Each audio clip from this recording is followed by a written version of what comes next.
Residents of Blythe, a small California desert town, are outraged after learning that Governor Gavin Newsom's administration is moving forward with plans to close the Chuckawalla Valley State Prison, the last major employer in the struggling community. With nearly 1,000 jobs on the line, locals fear that this decision may be the final blow to an already fragile town, whose population has dwindled as residents flee to neighboring areas like Phoenix and the Coachella Valley. The closure, expected by the end of the year, is part of Newsom's larger plan announced in 2022 to close 4 prisons across the state. Blythe, located in Riverside County near the Arizona border, has experienced significant economic decline over the past 2 decades. The once thriving agricultural hub now struggles with vacant homes and shuttered businesses, with Chuckawalla Valley State Prison acting as the lifeline for the remaining residents. Losing these jobs will create a ripple effect across all sectors, and we don't fully grasp how much it will impact us, said Mallory Crecelius, the town's interim city manager. The prison employs more than 400 correctional officers, and its closure will leave many residents without viable employment options. Jamie Browning, a local correctional officer, voiced concerns that finding a job with comparable pay in the area will be nearly impossible without a degree.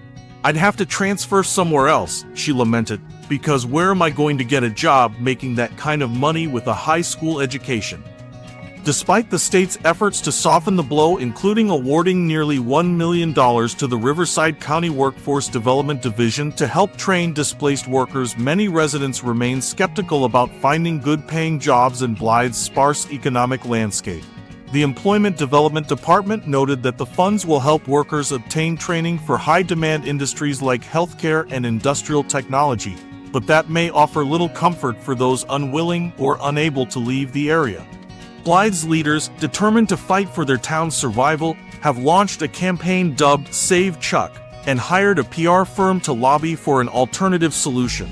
They have suggested closing the California Rehabilitation Center in Norco instead, but their requests have been met with silence.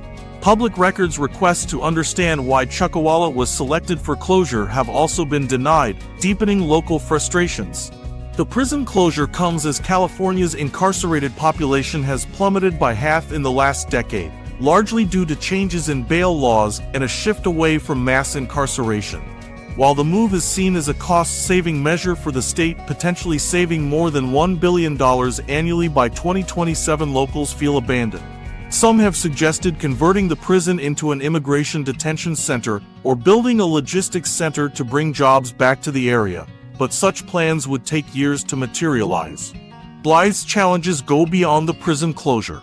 Local farmers have struggled to access enough water as competition for the resource increases. This isn't the first time Blythe has teetered on the edge of collapse decades ago.